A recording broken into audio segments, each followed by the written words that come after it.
I was 10 years old the winter I learned what a man looks like when he's counting days until someone dies. January in Wyoming Territory meant wind that cut through wool like it was nothing. The doctor's office in Paradise Valley smelled of carbolic and wet boots, 12 people packed in tight. My mother coughed into her handkerchief, the sound wet and rattling. I held her other hand. Leonard Parrish stood in the doorway, gold watch chain catching lamplight.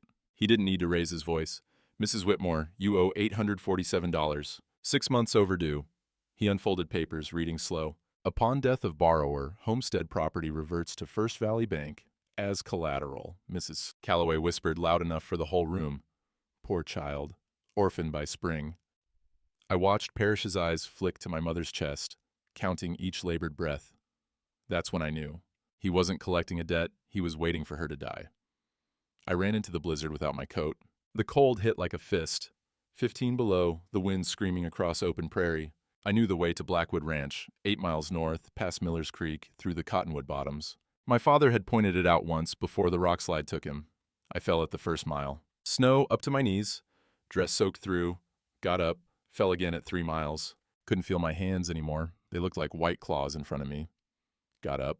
The third time I went down, I stayed on my knees. The wind carried ice crystals that stung my face. I could smell nothing but cold. If cold has a smell, it's the inside of your nose freezing. My breath came in sobs. Mama's face flickered in my mind. The way Parrish had smiled at her cough. I got up. The sun dropped fast in January. By the time I saw the gates of Blackwood Ranch, dusk had turned everything blue-gray. The ranch spread across the valley like a small town. Main house, 3 stories tall, bunkhouse, barns, corrals holding more cattle than I'd ever seen. Lanterns already lit in windows. I made it to the gate, and my legs quit, just folded under me like wet paper. Bootfalls crunched through snow. Heavy. Multiple men.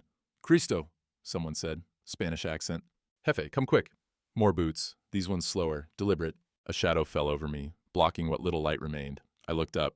The man was enormous, not fat, but built like the mountains behind him, broad through the shoulders. Maybe 50 years old, weathered face, half hidden by a dark beard, going gray. He wore a sheepskin coat that looked thick as a blanket. "Please," I managed. My tongue felt thick. "My mother, the banker, he's going to—" The world tilted sideways. Strong hands caught me before I hit the snow. "Get Doc Harrison," the giant said. His voice rumbled low, like distant thunder. "Miguel, stoke the fire in Emma's room." As I whispered 6 words before darkness took me. Not on my land. I woke to warmth. Real warmth, the kind that seeps into bones after they've been cold so long you forgot what warm felt like. A fireplace crackled somewhere close. The smell of wood smoke mixed with something else, lavender maybe, in the linens. I was in a bed.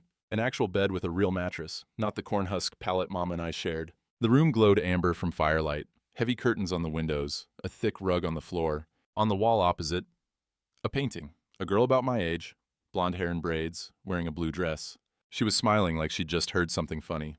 "You've been asleep 4 hours." I turned my head. The giant sat in a chair by the fire, too small for his frame. He'd removed his coat. His hands, rough, scarred across the knuckles, held a tin cup. "Your hands will hurt when they thaw," he said.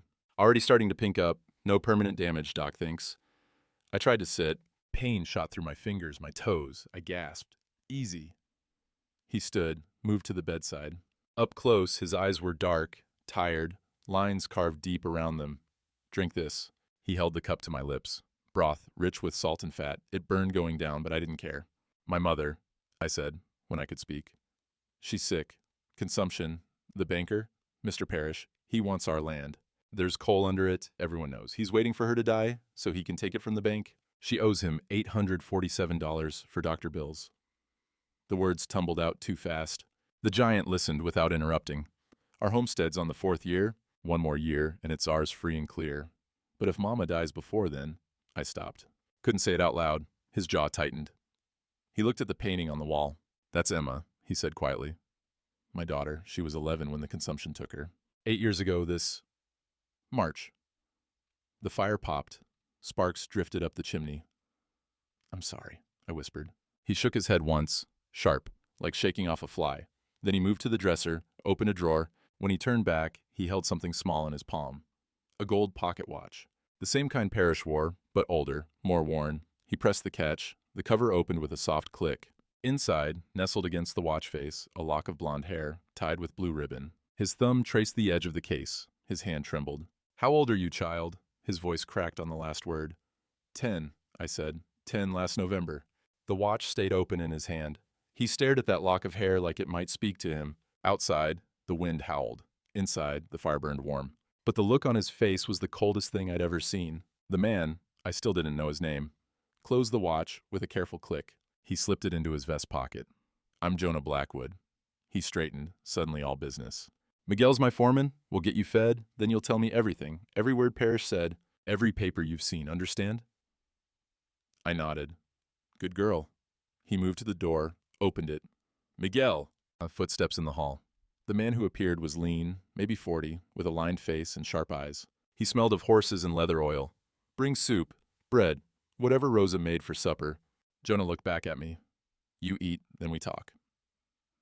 They left me alone with the fire and Emma's portrait. The soup came.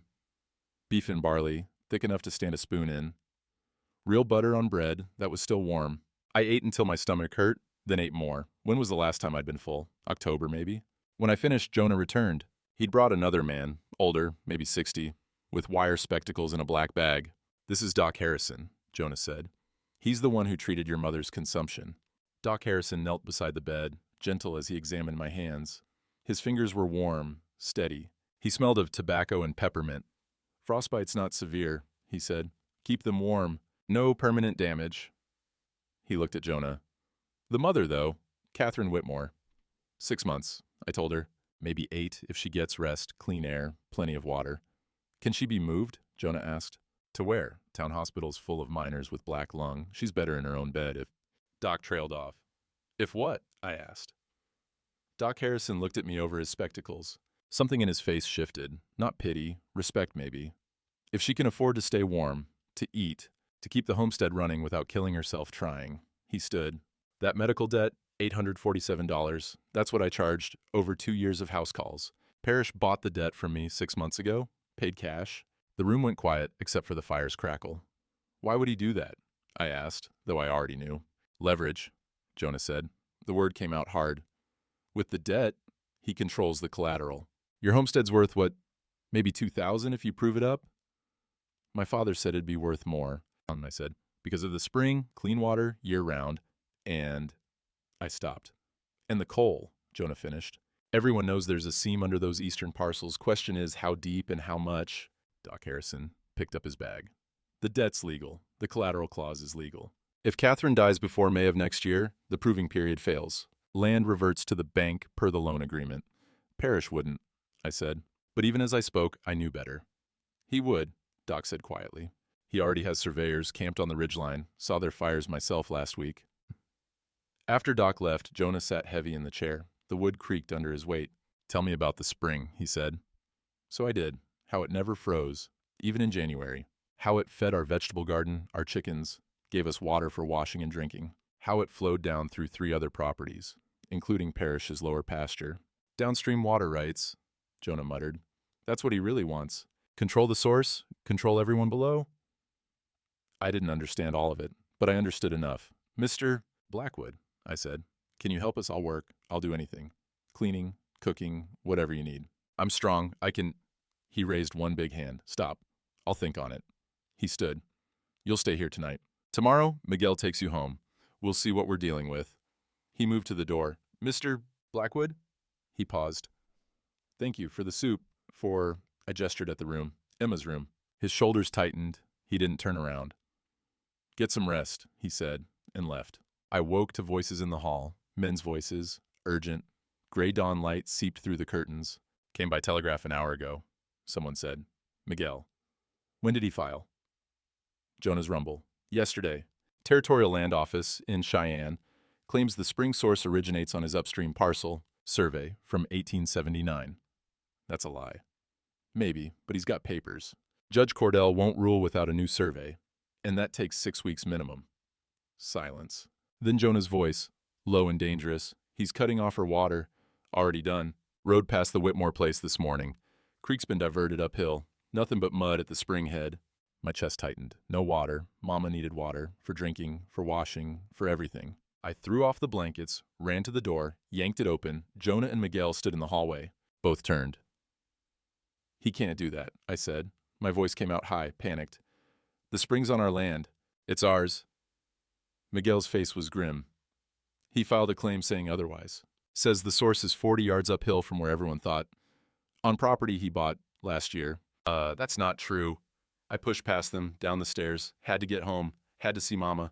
Jonah caught me at the front door, his hand on my shoulder, firm but not rough. We'll take you home, he said. But Sarah? He knew my name. Doc must have told him. You need to prepare yourself. Without that spring, your mother has maybe 2 weeks of barrel water. After that, he didn't finish. He didn't need to. Outside, the wind howled. Inside, I heard the pocket watch ticking in his vest. Tick, tick, tick, counting down. The ride to our homestead took 2 hours. Miguel drove the wagon, me beside him wrapped in blankets. Jonah followed on horseback, silent as stone. The morning smelled of snow and pine. The wagon wheels creaked over frozen ruts. My hands still ached from the frostbite, wrapped in clean bandages. When we crested the ridge, I saw it. Our spring, the one that had flowed every day of my life, was gone. Just a muddy scar in the hillside where water used to bubble up. Above it, 40 yards uphill, a new channel carved through the snow. Fresh dirt, survey stakes painted red. Cristo, Miguel whispered. Jonah dismounted, walked up to the diversion, knelt in the mud, studying it. When he stood, his jaw was set hard. Professional work, done in the last 2 days. He pointed at the stakes. Those weren't there last week. Our cabin sat below, small and dark. Smoke rose from the chimney. Mama had kept the fire going, but no water flowed to the rain barrel. The vegetable garden looked dead, frozen solid. I jumped from the wagon before it stopped, ran to the cabin door. Mama! She was at the table, mending a shirt by lamplight. When she looked up, relief flooded her face. Then fear. Sarah Catherine Whitmore, where have you been? Her voice was hoarse, weak. She stood too fast, swayed. I caught her. She smelled of illness and wood smoke. Her dress hung loose. How much weight had she lost? I went for help, I said. Mama, Mr. Parrish, I know what he's done. And she sank back into the chair. His men came yesterday, said the spring was on his property, said I was stealing water. A bitter laugh that turned into coughing. She pressed the handkerchief to her mouth. When she pulled it away, there were spots of blood. The door opened. Jonah had to duck to enter. He filled the small cabin, hat in hands. Mrs. Whitmore, he said quietly. I'm Jonah Blackwood. Mama's eyes widened. Everyone in the territory knew that name. Your daughter made it to my ranch last night. Through the blizzard. He glanced at me. 8 miles. Sarah, you didn't. Mama's voice broke. I did.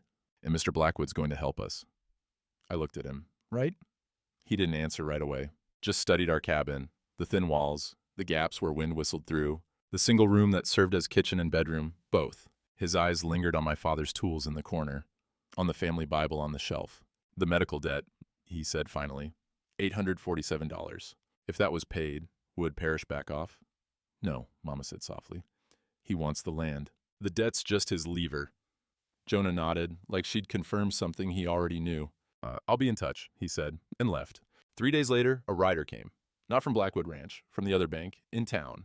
The one Parrish didn't own. Mama opened the envelope with shaking hands. Read it twice. The debt's been paid, she whispered. Anonymous donor, paid in full. I knew who. But Mama's pride was a fragile thing, so I said nothing. That night, after she slept, I did what I'd been thinking about since we got home. I saddled our old mare, the one my father had raised from a foal.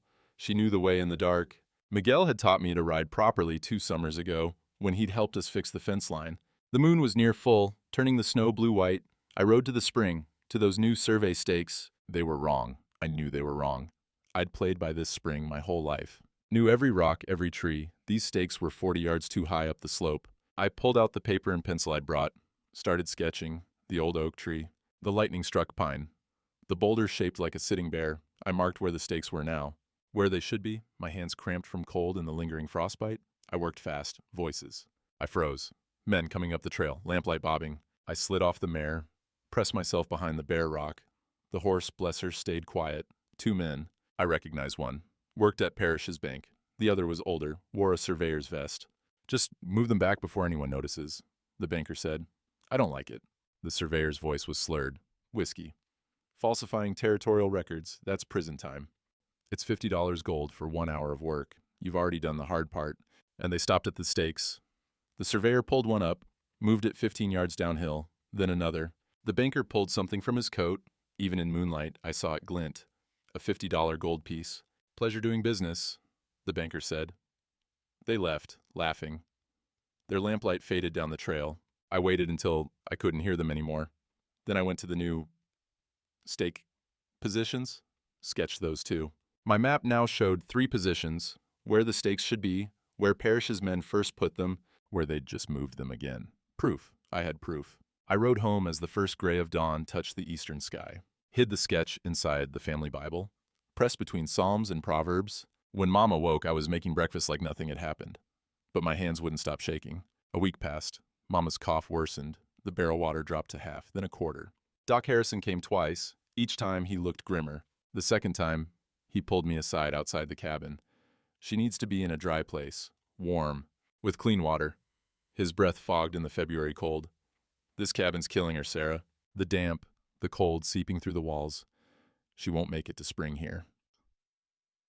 We don't have anywhere else. He squeezed my shoulder, smelled of pipe tobacco and wool. I know, child. I know. That afternoon, Jonah Blackwood came. He rode alone this time, on a big roan gelding, tied it to our fence post and knocked. Mama was in bed. She'd tried to get up that morning, made it 3 steps before her legs quit. I'd been doing all the cooking, the cleaning, hauling what little water we had left from the neighbor's well 2 miles away. Mrs. Whitmore, Jonah said from the doorway.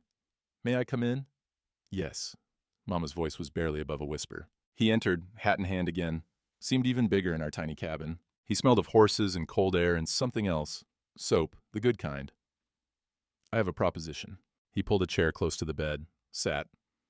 I'll buy your homestead, $2,000. That's fair market value. More, actually, since the proving period isn't complete. Mama's eyes closed. With that money, Jonah continued, you can go to Denver. There's a sanitarium there, in the mountains. Clean air, real doctors. They've had success with consumption cases. Sarah could stay with my sister Ruth. She runs a boarding house. Good neighborhood. No, Mama said, just like that. No.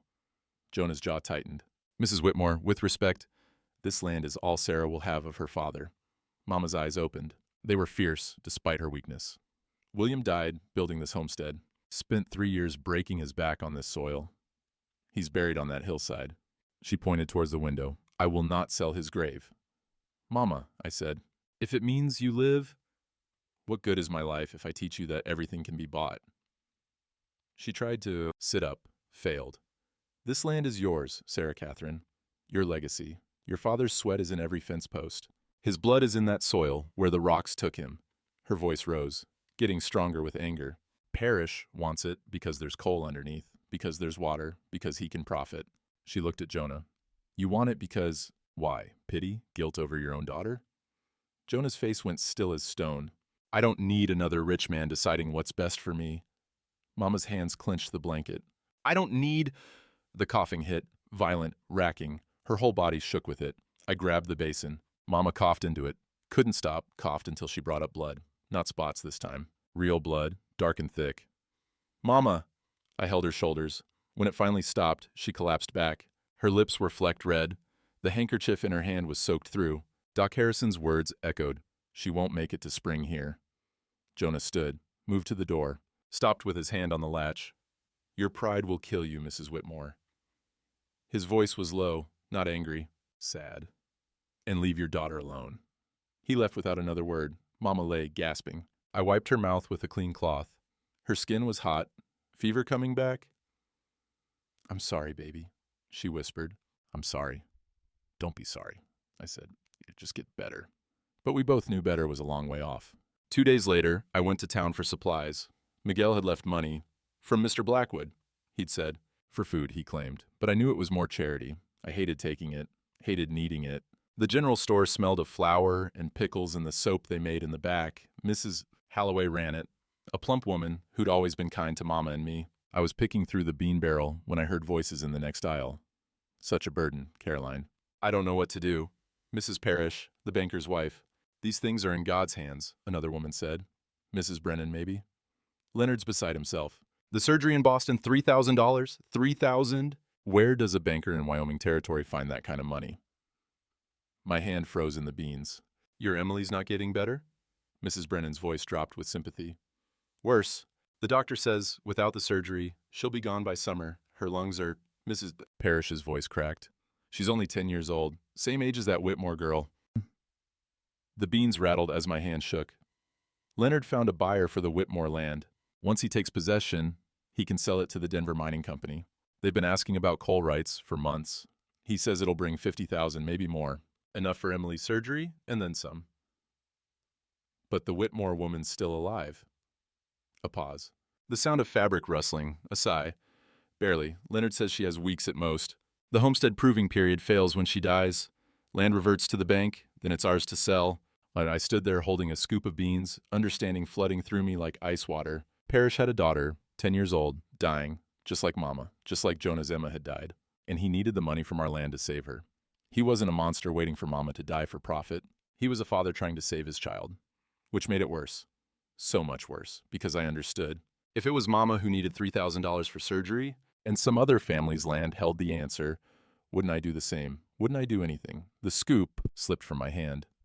Beans scattered across the floor. Mrs. Parrish came around the corner. When she saw me, her face went pale. Sarah, She stopped, looked at the beans on the floor, at my face. I bent down, started gathering the beans with shaking hands. She knelt to help. I'm sorry you heard that, she whispered. Your mother's a good woman. I don't want... She trailed off. Your daughter's sick, I said. Couldn't look at her. Yes, her voice broke. So's my mama. I know. We picked up beans in silence. When we stood, Mrs. Parrish's eyes were wet. I wish there was another way, she said. There isn't, is there? My voice came out flat. If Mama dies, you get the land. If Emily dies, you don't. So you need Mama to die first. Mrs. Parrish flinched like I'd slapped her. I walked to the counter, paid for the beans with Miguel's money, walked out into the February cold. The sky was gray, heavy with snow that wouldn't fall. The air smelled of coal smoke from a dozen stoves. I stood on the boardwalk holding my small bag of supplies. Parrish was killing my mother to save his daughter, and I couldn't even hate him for it. I walked back to the cabin in a daze. The cold bit through my coat, but I barely felt it. When I got home, Mama was sleeping. Her breathing rattled like stones in a jar. I put the beans away, built up the fire, sat at the table with my head in my hands.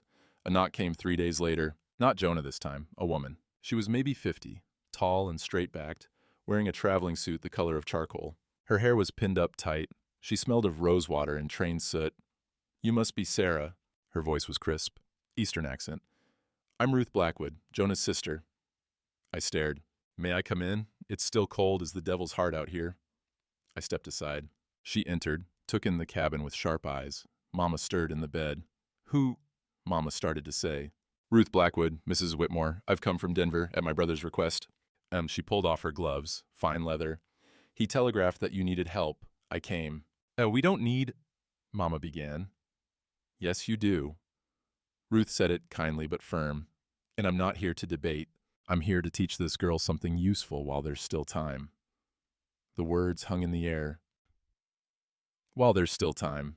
Mama's eyes filled. She turned her face to the wall. Ruth looked at me. Get your coat. You're coming with me. Blackwood Ranch felt different in daylight. Bigger. The main house had windows that caught the afternoon sun. Inside smelled of beeswax and coffee and bread baking somewhere deep in the house. Ruth led me upstairs to a room lined with shelves, books, ledgers, a massive oak desk covered in papers. Jonah's office, she said. Sit. I sat in the leather chair. It was still warm. He'd been here recently. Ruth pulled a ledger from the shelf, opened it on the desk in front of me. Columns of numbers, names, dates. Can you read? She asked. Yes, ma'am. Mama taught me. Good. Can you cipher? Some. Addition. Subtraction. That'll do for a start? She pointed at the ledger. This is how men control the world, Sarah. With numbers, with papers, with records that say who owns what. Her finger traced down a column. Every transaction recorded, every debt, every payment. The man who controls the books controls the power. I leaned closer. The handwriting was neat, precise, dates going back years. Parrish has books like this, Ruth said. At his bank, recording your mother's debt, recording the homestead as collateral, recording that the land reverts to him when... She didn't finish. Can I see our land records? I asked. Ruth smiled. It wasn't a warm smile. It was sharp, approving. Smart girl. She pulled another ledger. Territorial Land Office records. Public. Anyone can request copies. She opened it. Here. Whitmore Homestead, filed 1879, 160 acres, spring-fed. I studied the entry. The description of boundaries, The survey reference numbers, then I saw it. Those numbers, I pointed, they don't match what's on the stakes now. Ruth's eyes narrowed. What do you mean? The new stakes. The ones saying the spring is on Parrish's land. The survey numbers are different. You're certain? I pulled out my sketches from my coat pocket, the ones I'd made that night by the spring. Showed her. Ruth studied them, her jaw tightened. Write that down, she said quietly. Every detail, every measurement you remember. Your father taught you the land? Yes, ma'am. Every rock, every tree.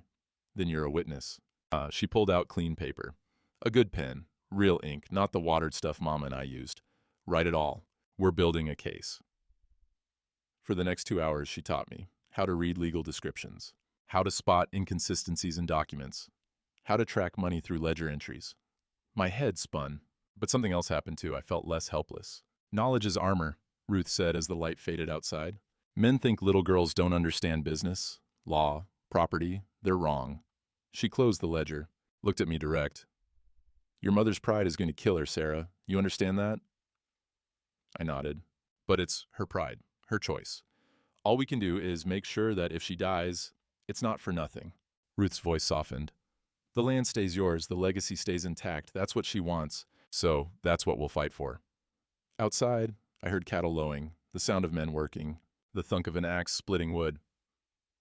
There's a spring branding in May, Ruth said. First of the month, every rancher in the valley comes. It's tradition. Community gathers, marks the new calves, celebrates winter's end. I know. Daddy used to take me when I was small. Then you know, it's the biggest gathering of the year. 300 people. Easy. Ranchers, merchants, families. She paused. Witnesses. Something in her tone made me look up. If we're going to prove those stakes were moved, we need more than your word against Parrish's surveyors. We need community pressure. We need people to see the evidence and choose a side. How? We make the branding about more than cattle. Ruth's smile was cold as January. We make it about justice. That night, riding home in Miguel's wagon, I thought about Mrs. Parrish's daughter, about Mama, about 2 10-year-old girls, both dying, both needing the same piece of land to live. The stars were sharp overhead. The cold made them seem closer, harder. Miguel cleared his throat. You did good today, Nina, learning the books. It doesn't change anything, I said. Mama's still sick. The water's still gone. Parrish still has the law on his side. The law's just words on paper, Miguel said. Words can be changed if enough people see the truth. What if the truth isn't enough? He was quiet a long time. The wagon creaked. A coyote yipped in the distance. Then we make it enough, he said finally. March came in cold and wet. The kind of weather that wasn't quite winter, wasn't quite spring, just mud and gray skies and rain that felt colder than snow. The barrel water ran out. I'd been hauling from the neighbor's well, Mr. Tate's place, 2 miles down the valley. He'd been kind about it. But 2 miles is 2 miles, and I could only carry so much. Mama stopped getting out of bed entirely.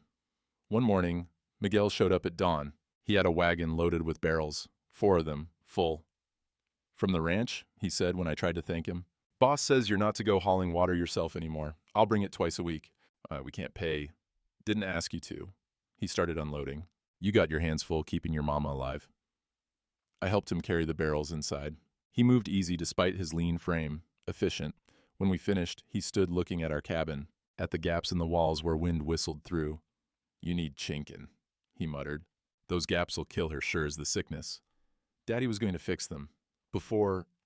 I couldn't finish. Miguel nodded. I'll bring supplies. Get it done before April. That afternoon, while Mama slept, he came back with oakum and tar and worked on the walls. I tried to help, but he waved me off. You study those books Miss Ruth gave you. I'll do this. So I did. Sat at the table with the ledgers Ruth had copied for me. Legal descriptions, survey records. Comparing numbers until my eyes crossed. Nina, Miguel said after an hour. Can I show you something? I looked up. He'd finished one wall, was washing his hands in the basin. The smell of tar was strong, chemical, and sharp. I've been checking those stakes up at the spring, he said. The ones marking Parrish's claim. And? He pulled something from his coat pocket, a whiskey bottle, empty. The label was torn but readable. Old Monongahela. Found 3 of these. Buried shallow near where the stakes were moved. Fresh dirt. I took the bottle. It still smelled of liquor. Surveyor's drunk, Miguel said. Everyone knows it. Lost his position in Cheyenne 2 years back. Now he works for whoever pays. That proves he drinks, not that Parrish bribed him.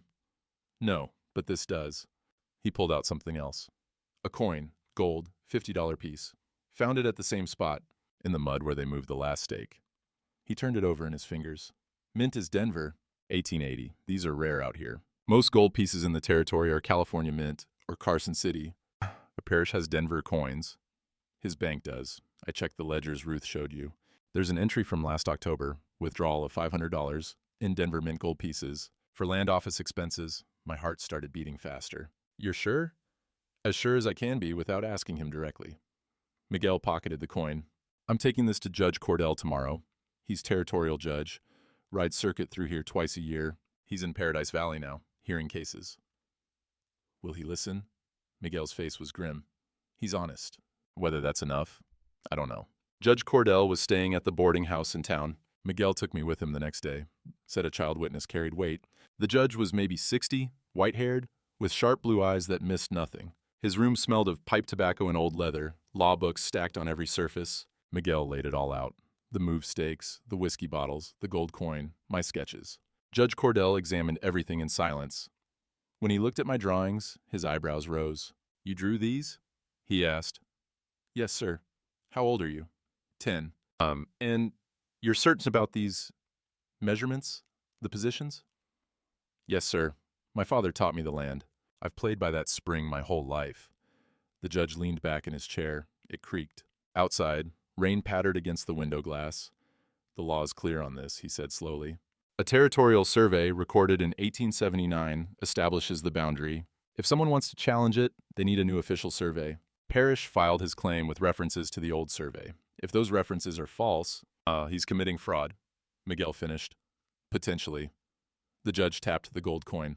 This is circumstantial. The bottles are circumstantial. The girl's drawings are, well, they're a child's drawings. My stomach dropped. But, Judge Cordell continued, taken together, they establish reasonable doubt. I can order a new territorial survey. It'll take 6 weeks, maybe 8. Surveyor has to come from Cheyenne. Weather's still bad for the high country. 6 weeks might be too late, I said quietly. For my mama. The judge's face softened. I know, child. I'm sorry, but the law moves at its own pace. Miguel stood. Thank you, Your Honor. When can we expect the order? I'll issue it today. Parish will be notified. The spring water access will be frozen until the new survey is complete, meaning no one can divert it during that time. It was something. Not enough, but something. We left the boarding house into cold rain. The street was ankle-deep in mud. Everything smelled of wet earth and horse manure. 6 weeks, I said. Mama doesn't have 6 weeks. Miguel didn't answer, because we both knew it was true. 3 nights later, I woke to dogs barking. Not our dog. We didn't have one. The neighbor's dogs, half a mile away. Barking like they'd treat something. I sat up. Mama was asleep, her breathing rough but steady. The fire had burned down to coals. Something felt wrong. I pulled on my boots, wrapped my shawl around my shoulders, stepped outside.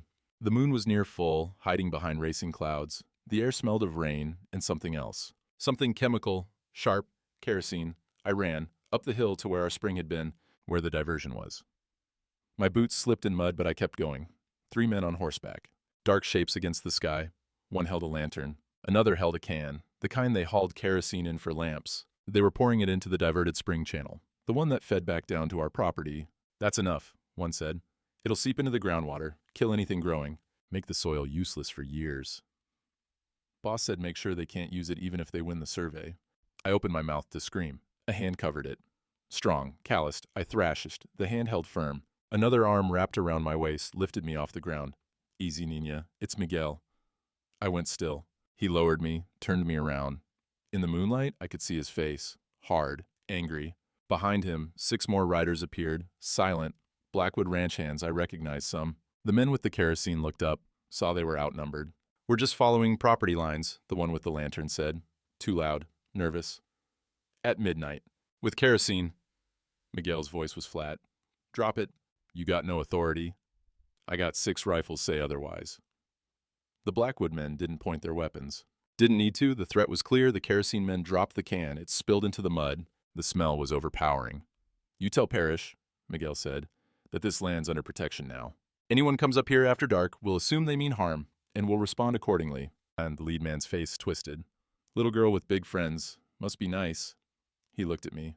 Shame if something happened to that sick mama of yours. House fires happen, especially to old cabins with bad chimneys. Miguel moved, fast, grabbed the man by his coat, hauled him half out of his saddle. You threaten that child again, Miguel's voice was pure ice, and they'll find you in a ravine come spring thaw. Comprende? He shoved the man back. The three riders wheeled their horses, galloped off into the darkness. When they were gone, Miguel turned to me. His hands were shaking. You heard that threat, he said. About the house fire. I nodded, couldn't speak. You can't stay there alone with your mama, not anymore. Oh, we don't have anywhere else. Yes, you do. He looked at the other ranch hands. Post a watch. 2 men, rotating shifts, no one comes up this hill without us knowing. Then he took my hand. His palm was warm, rough from rope and reins. Come on, Nina, let's get you home before your mama wakes. But we both knew home wasn't safe anymore. The watch Miguel posted stayed through March. 2 men armed, rotating every 6 hours. I'd wake at night and see their fire burning up by the spring, smell the wood smoke drifting down. Mama got worse, her fever spiked to 103. She stopped eating, stopped speaking most days. Just lay in bed coughing, the sound wet and thick. The handkerchiefs I washed were more red than white. Doc Harrison came every other day. Each visit, his face grew graver. One morning in late March, he didn't even examine her, just stood by the bed, watching her breathe. Sarah, he said, step outside with me. The air was warmer. Not warm, but the bite was gone. Water dripped from the cabin eaves. The mud was ankle deep. Everything smelled of thaw, earth and manure, and the sweet rot of last year's grass emerging from snow. She needs to be in town, Doc said. The hospital. I can't do anything more here. She won't go, and then she'll die. He said it flat. Not cruel, just true. Another week, maybe 2, her lungs are filling. When they fill completely, she'll drown in her own blood. My hands clenched in my skirt. The fabric was rough wool, patched in 3 places. Moving her might kill her too, I said. It might, but staying here will kill her for certain. He put his hand on my shoulder. His fingers smelled of carbolic.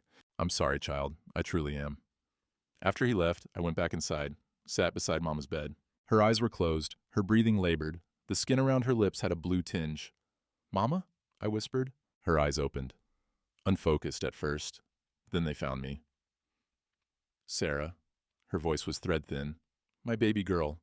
Doc says you need the hospital. No hospital. She coughed, couldn't stop. When it passed, she lay gasping. Stay here, with your daddy, in our home. This home is killing you. Then, I die. Where I belong. I pressed my face into the blanket, felt the tears come hot and angry. I don't want the land, I said into the wool. I want you. Her hand found my hair, stroked it weakly. The land is all I can give you. Outside, the watchfire crackled. A horse whinnied. Life going on while Mama died by inches. Jonah came that afternoon. I was outside, trying to clean mud from my boots. Impossible task. The mud just kept coming. The air was soft, smelled of wet earth and the faint green of new grass starting to push through. He rode up alone. Dismounted heavy like a man carrying weight that wasn't physical. How is she? He asked. Dying. The word sat between us. Stark, true. He looked at the cabin, at the smoke rising from the chimney, at the watchfire up the hill where his men stood guard. I want to show you something, he said. Will you come? I looked back at the cabin. Mama was sleeping. She wouldn't miss me for an hour. All right. He lifted me onto his horse like I weighed nothing. I sat in front of him, his arms reaching around to hold the reins. The horse smelled of hay and leather. Jonas smelled of soap and wood smoke. We rode east, away from the ranch, toward the ridge where the sun rose. Where are we going? I asked. You'll see. The trail climbed. Mud gave way to patches of old snow. Then to bare rock. The horse picked its way careful, hooves clicking on stone. At the top, Jonas stopped. The valley spread below us. I could see everything. Our cabin, small and dark. The spring, with Miguel's men guarding it. Parrish's land to the north. Blackwood Ranch to the west. Sprawling and prosperous. My daughter's buried here, Jonas said quietly. I turned. Behind us, sheltered by a stand of pine, was a grave. Simple wooden cross. Fresh flowers, early crocuses, in a jar. Emma Grace Blackwood, the cross read, aged 11 years, beloved. I come up here every week, Jonas said. Talk to her, tell her about the ranch, about... He stopped. About things that don't matter anymore. The wind stirred the pines. It smelled of resin and coming spring. After she died, I wanted to die too, he said. My wife left. said she couldn't bear to stay where Emma had lived, couldn't bear to look at me because I reminded her of what we'd lost. He dismounted, walked to the grave, knelt in the mud. I built this ranch for Emma. Every fence post, every calf born, every dollar earned. It was for her future. His voice cracked, and then she was gone, and none of it meant anything. I slid off the horse, walked to stand beside him. When you came to my door that night, he said, frozen half to death, same age as Emma, same blonde hair, I thought I was seeing a ghost. Thought God was giving me a second chance. He looked up at me, his eyes were wet. But you're not Emma, you're Sarah, and your mother's not my wife, and I can't save you by throwing money at the problem. He stood. I've been trying to fix the wrong thing. What do you mean? I was trying to save your mother, to make up for losing Emma. Trying to buy your land to give you what I thought you needed. He shook his head. But what you need is for the truth to matter, for justice to mean something, for community to choose right over profit. The wind picked up, rain clouds gathered to the west. There's a spring branding, Jonah said. May 1st. It's tradition. Every rancher in the valley comes. Merchants, families, 300 people, maybe more. I know, Daddy used to take me. And this year, it'll be different. He looked down at the valley, at our cabin, at the spring. Judge Cordell's ordered a new survey. The territorial surveyor will present his findings at the branding, before everyone. My heart started beating faster. It'll be public, Jonah continued. 300 witnesses. They'll see the evidence, your drawings, Miguel's coins and bottles, the surveyor's report, and then the community will choose, believe Parrish's claim, or believe a little girl who knows her father's land. They'll believe Parrish. He owns half the town. Maybe. Jonah's jaw set. But maybe not, because we're not just branding cattle that day. We're putting truth on trial, and I'll stand beside you when we do. Thunder rumbled distant. The first cold drops of rain began to fall.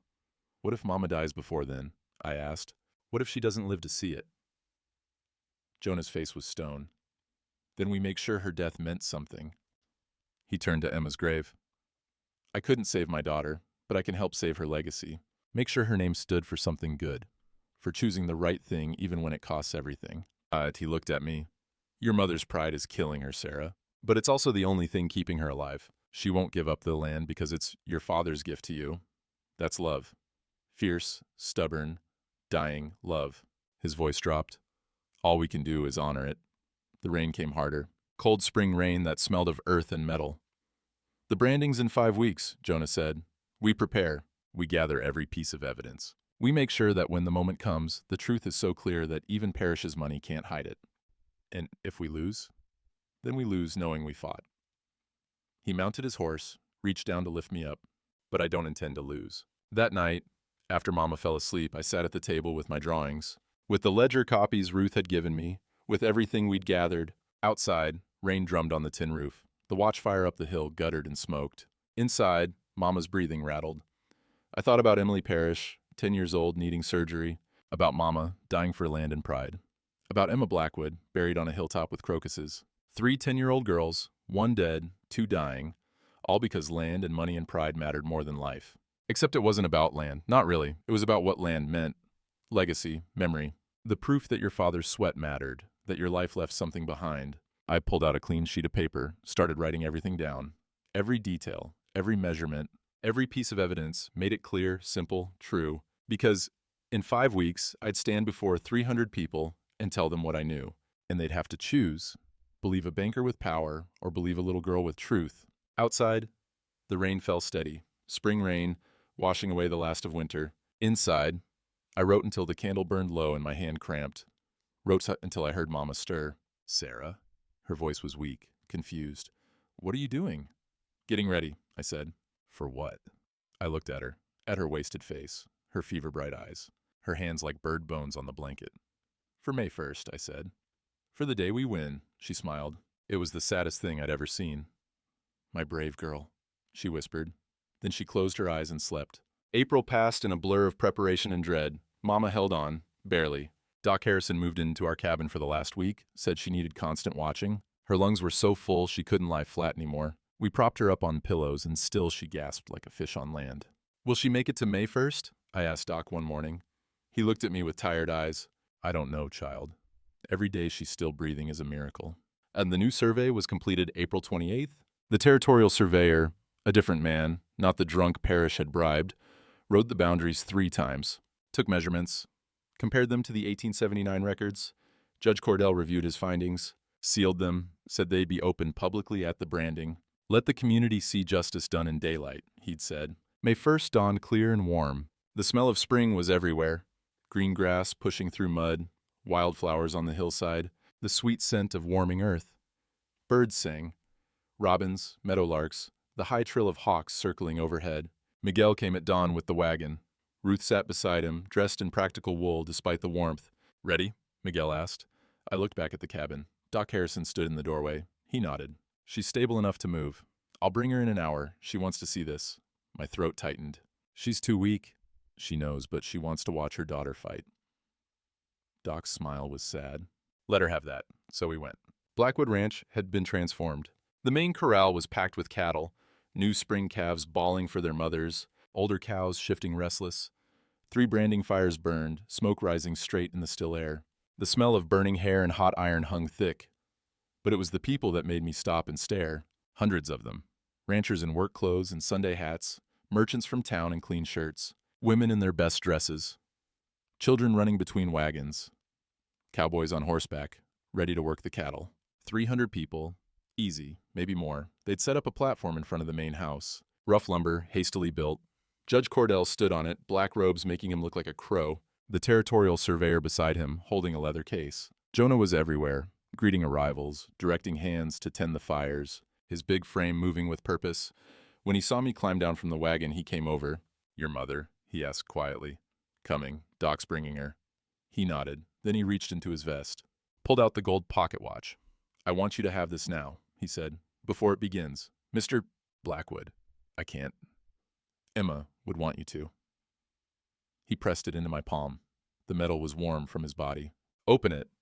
I pressed the catch. The cover opened with that soft click I'd heard before. The lock of blonde hair was still there. But now there was something else. A tiny photograph. Newer. It showed Emma's grave, the wooden cross, fresh flowers.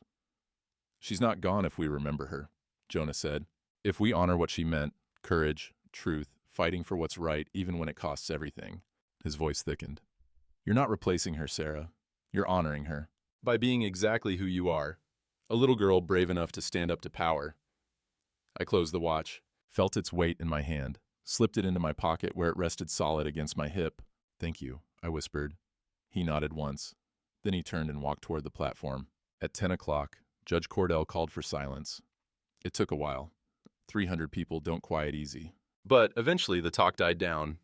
Even the cattle seemed to sense something, their bawling softening. We're here for spring branding, the judge said, his voice carrying across the crowd. But we're also here for justice. A land dispute has been brought before this court. Time to settle it in front of the community. Murmurs rippled through the crowd. Leonard Parrish claims the spring on the Whitmore property originates on his land. Claims the original survey was an error. He's filed for ownership. Judge Cordell paused. Catherine Whitmore claims the spring is rightfully hers. Part of her homestead grant. More murmurs. I saw Parrish standing near the front, his lawyer beside him. His face was tight, angry. The territorial surveyor has completed a new survey, the judge continued. He'll present his findings. But first, evidence. He looked at me. Sarah Whitmore, step forward. My legs felt like water. Ruth put her hand on my back. Go, she whispered. Show them. I walked through the crowd. People shifted to let me pass. I heard whispers. That's the Whitmore girl. And poor thing, her mother's dying. And she's just a child.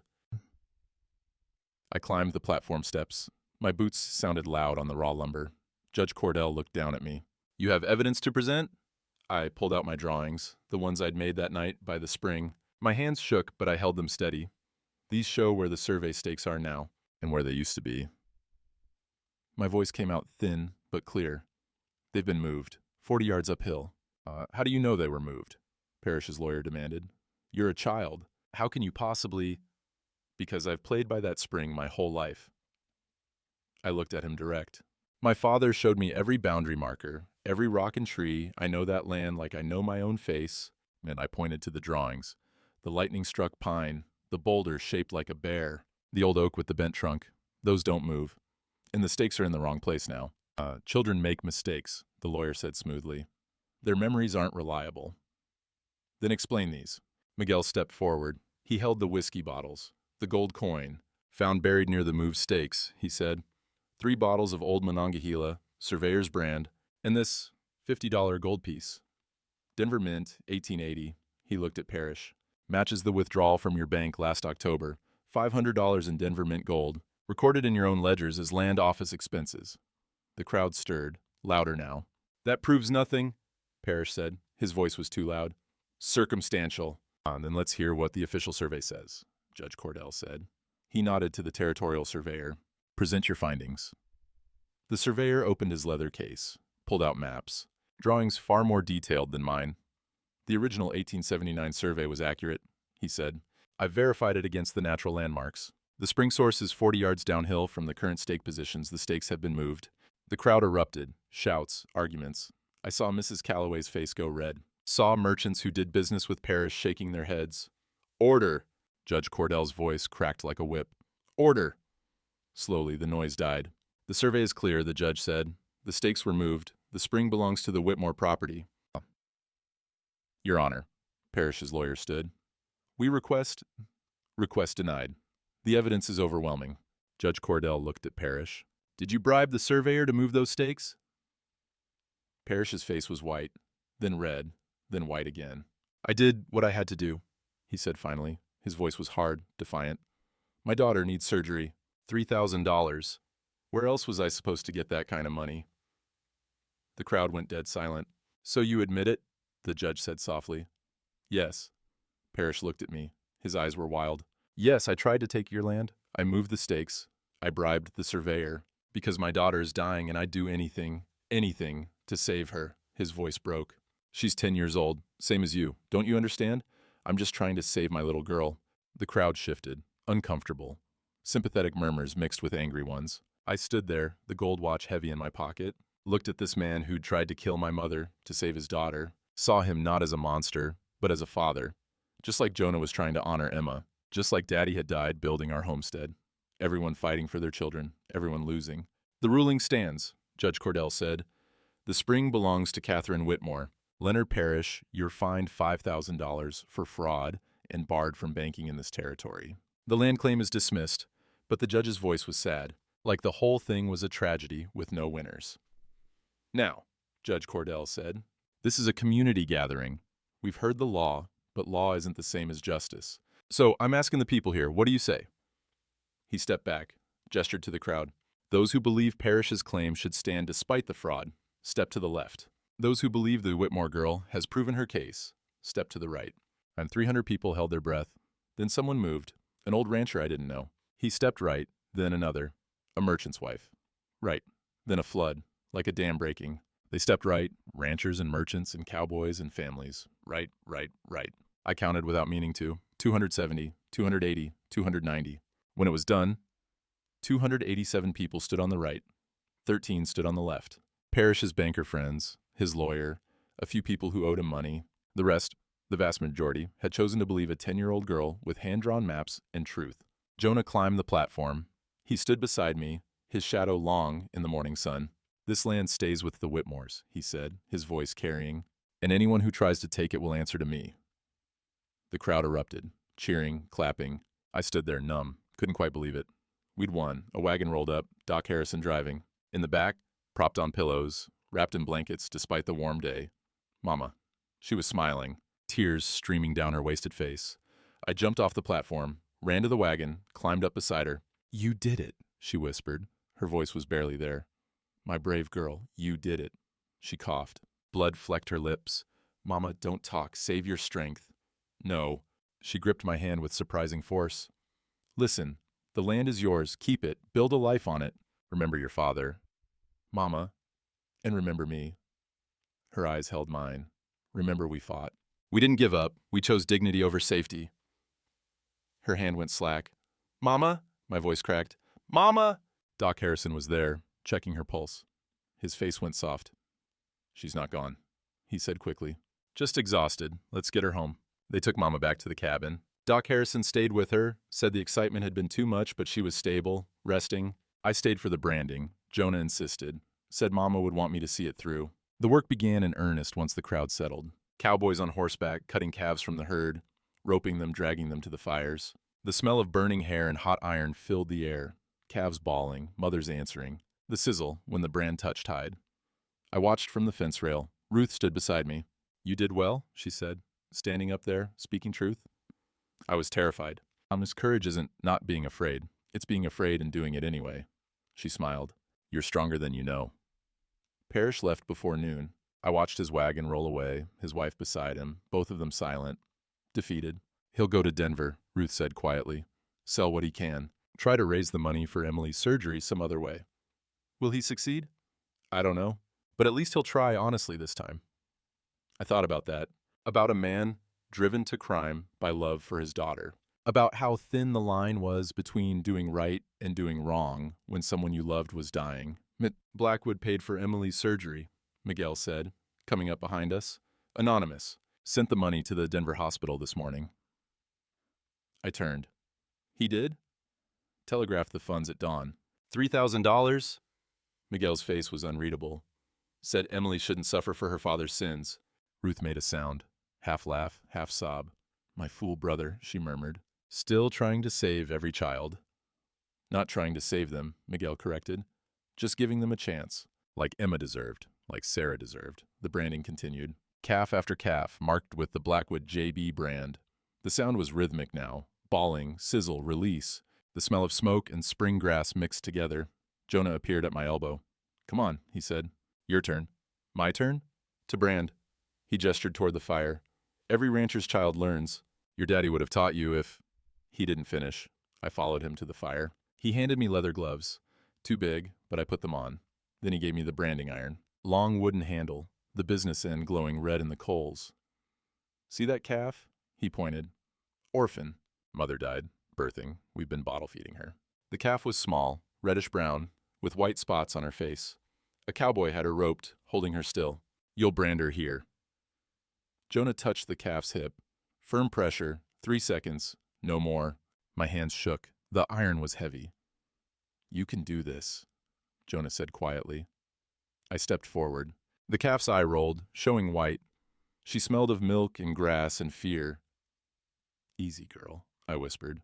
I pressed the iron to her hip. The hair crisped, smoke rose, the calf bawled but didn't struggle. 3 seconds. I pulled away. The brand was clean. "JB," for Jonah Blackwood. "Good," Jonah said. He took the iron, went back to the fire. When he returned, he had a different iron. This one read CW. "For Catherine Whitmore," he said. "Your mother, your father, your name." He heated it in the coals until it glowed. Then he handed it to me. "Brand her again, right beside the first mark." I took the iron. This time my hands were steady. I pressed the CW brand beside the JB.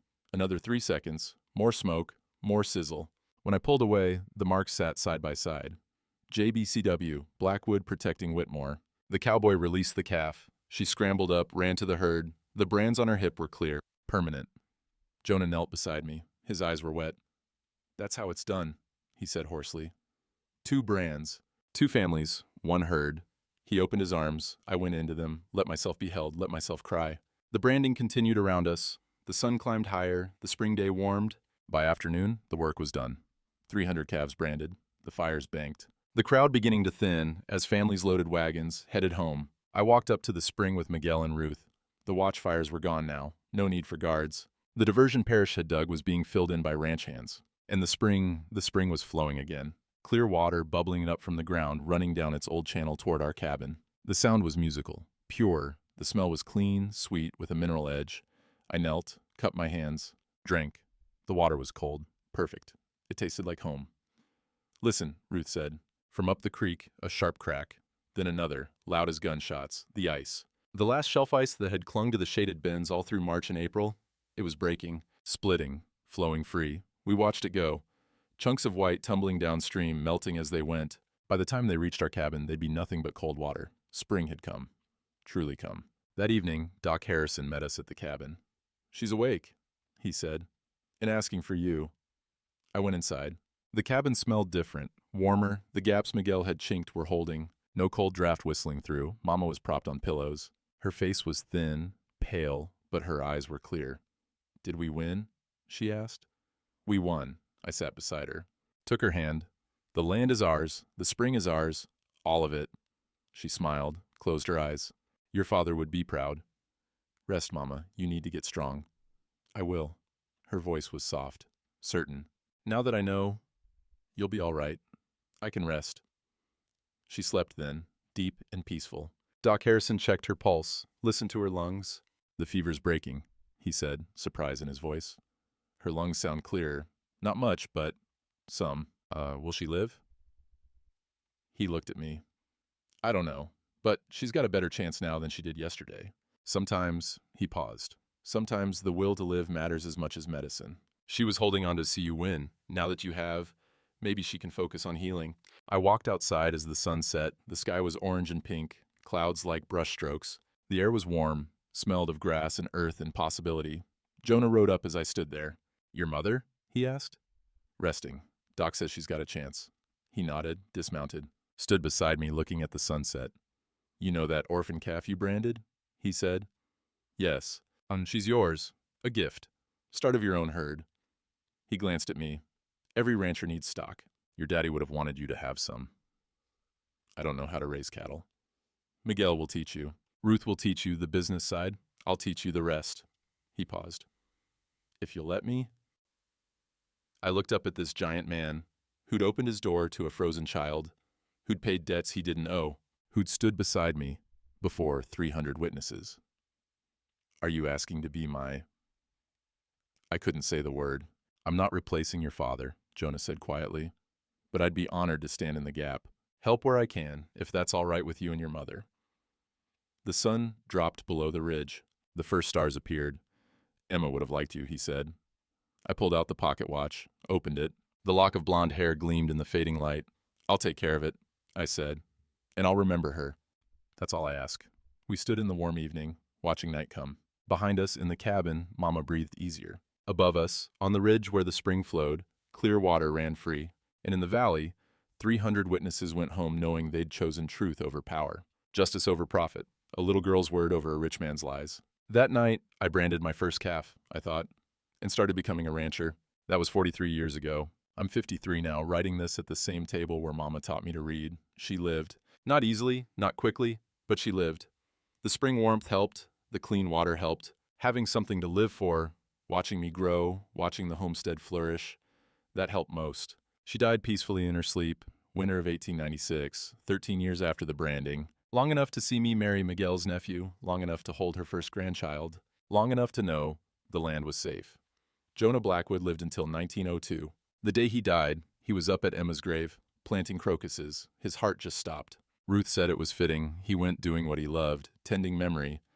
I still have the pocket watch. Open it every night before bed. Emma's hair is gray now, faded with time, but the photograph of her grave is still clear. Parrish's daughter Emily lived. The surgery worked. She's a teacher in Denver now, married, has 3 children. She wrote me once, years later. Said she was sorry for what her father did. I wrote back, he was just trying to save you, same as I was trying to save my mama. There's no shame in that. The land is still ours, 400 acres now. I bought the parcels Parrish lost. The spring flows clear. My children run by it, same as I did. They know every rock, every tree. They know the story. Sometimes I take them up to the ridge, show them where 300 people chose truth over profit, where a community decided a little girl's word mattered. That's the lesson I want them to remember. Not that we won, not that we were right, but that when it counted, when justice needed witnesses, ordinary people stood up. That's what the prairie teaches you. Land doesn't belong to the strongest or the richest. It belongs to those who will defend it, not with guns or money or power, but with truth.